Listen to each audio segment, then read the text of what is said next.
understanding. Let me read that again. And I will give you pastors according to mine heart, which shall feed you with knowledge and understanding. And then we're going over to 1 Samuel 13 and 14. But now thy kingdom shall not continue. The Lord hath sought him a man after his own heart, and the Lord hath commanded him to be captain over his people, because thou hast not kept that which the Lord commanded thee. Amen. Now, as you take your seat, I want to use for the thought, when your heart seeks God. When your heart seeks God. Amen. Amen. We are here in this pastoral anniversary, and we're honoring this man who has labored, amen, these many years, building on the foundation of one who had come before him. Amen. It's not always easy building on someone else's foundation. Amen. Amen. But when you are able to build on the foundation and then to improve on the building, amen, now you are building your own foundation and setting your own landmark. Amen. Here it was, amen, just a few years ago, Progressive Way looked a whole lot different. It was a different building. Amen. And we don't know why the fire came. Maybe the fire came because God wanted to do a new thing. And he said, as long as the old building is here, I can't really do what I want to do through this man of God. So I've got to tear down the old so there might be a new.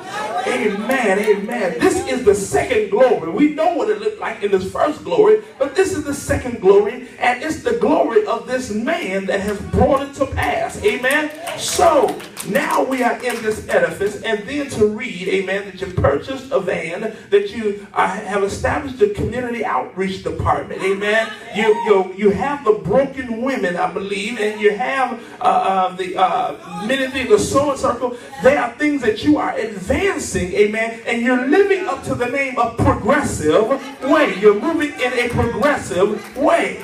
And so we're here to honor this man, and anniversaries is not just about money. Amen. Yes, money play a part, but it's to celebrate the man and the woman of God. Amen. And to let them know that we love them, that we appreciate the sacrifice that they have made. And listen, he could not do this if his heart did not seek after God. Amen. Amen. Here we have in our text in Jeremiah, the Lord is saying, and I will give you pastors according to mine heart. Amen. We shall feed you with knowledge and understanding. And then over in 1 Samuel, amen, this here was the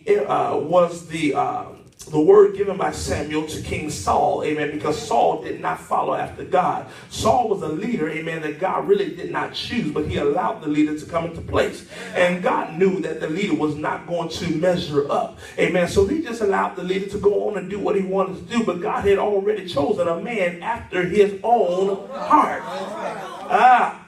After his own heart.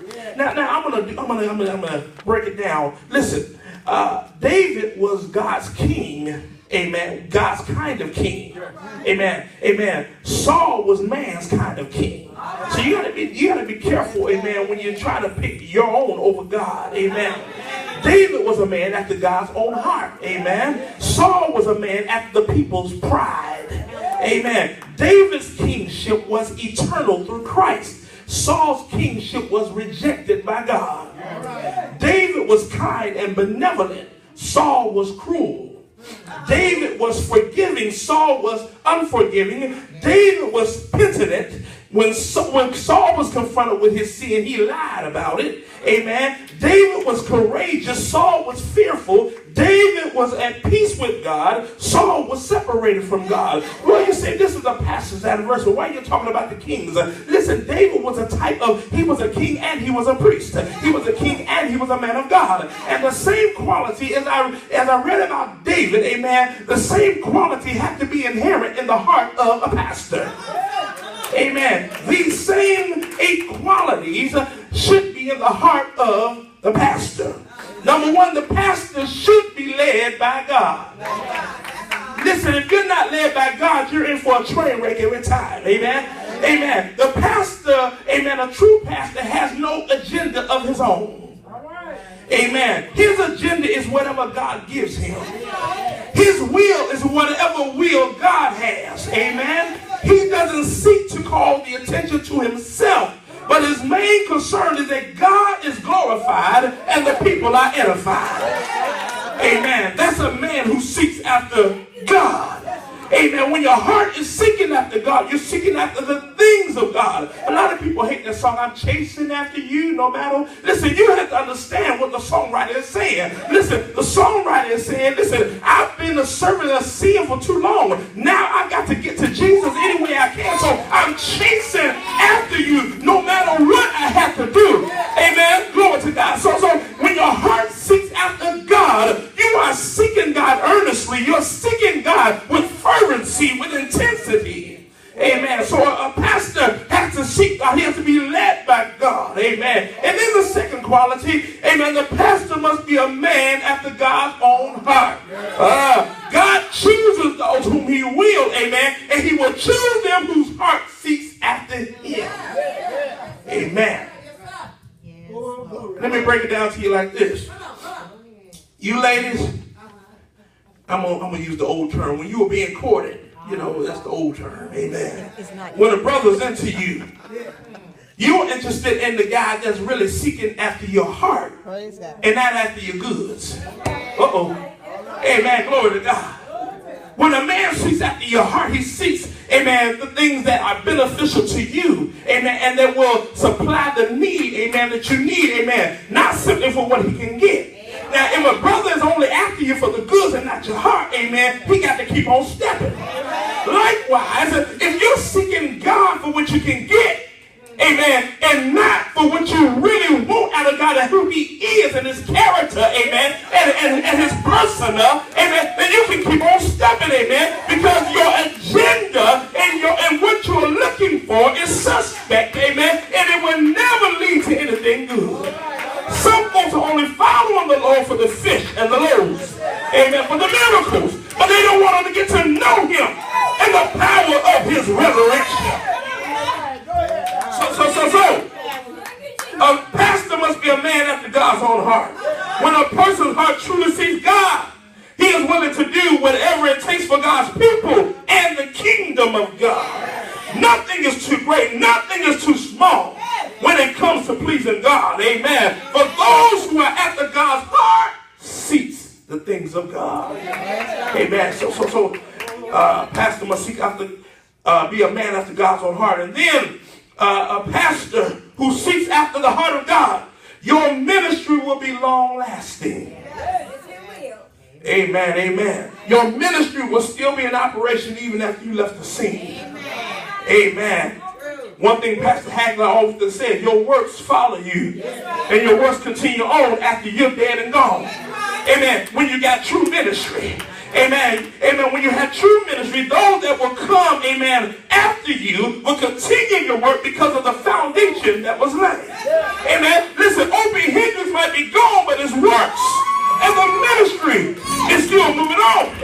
And we can tell it evident because, listen, greater works shall you do, a greater edifice shall you build, greater people shall you pastor. Why? Because the ministry of the foundation that was laid has been built upon and fortified by this man.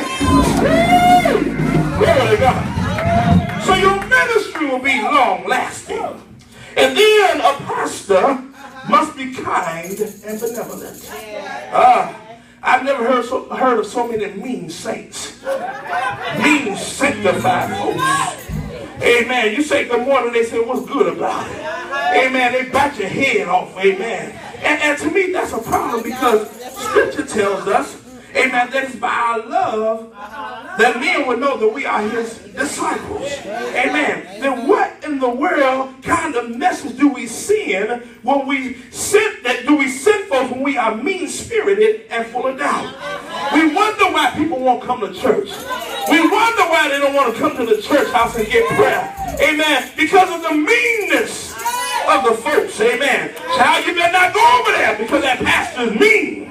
Amen. Glory to God. But when you are kind and benevolent, You're willing to bless those around you. You're willing to go the extra mile, amen, to help your brother and your sister, and you're not looking for reciprocation. When you are that type of kind and benevolent leader, amen, you have good things to say about the folks instead of always picking on the shortcomings, amen. Amen, glory to God. When you are kind-hearted and compassionate, amen, glory to God. Listen, the Lord, even though he's stern, he's compassionate. A pastor has to be stern, but he has to be balanced that out with compassion. Glory to God. It's like you whoop your child on this end, but then after the woman, you say, baby, I still love you. Hey, glory to God. Now, as a child, you didn't understand that, because if you loved me, you wouldn't have whooped me. But the Bible says he chasing those that he loves. Woo. My God. Then number 5, a pastor must be forgiving. This should not be a problem for the saint, because we are commanded to forgive. The Bible said when you stand praying, forgive, that your trespasses may be forgiven you.